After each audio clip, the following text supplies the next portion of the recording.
విజయవాడ వరద బాధితుల కోసం మంత్రి నారా లోకేష్ ను కలిసి పలువురు దాతలు విరాళాలు అందించారు. AP state private ITI management association 10 లక్షలు, సాయి వెంకటేశ్వర ఎడ్యుకేషన్ 10 లక్షలు అందజేయగా జంగారెడ్డిగూడానికి చెందిన విద్యా వికాస్ ఎడ్యుకేషనల్ సొసైటీ 5 లక్షలు, సాయిరామ కన్స్ట్రక్షన్స్ 5 లక్షలు, ఎస్ పబ్లికేషన్స్ 3 లక్షలు అందజేశాయి. అలాగే గుంటూరుకు చెందిన పలువురు దాతలు కూడా లోకేష్ కు తమ విరాళాన్ని అందించారు.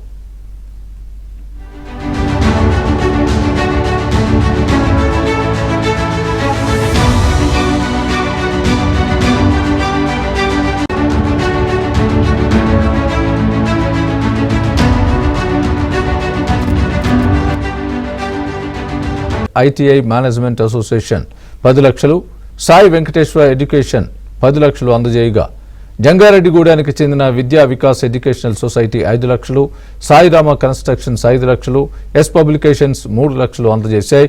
అలాగే గుంటూరుకు చెందిన పలువురు దాతలు కూడా లోకేష్ కు తమ విరాళాన్ని అందించారు.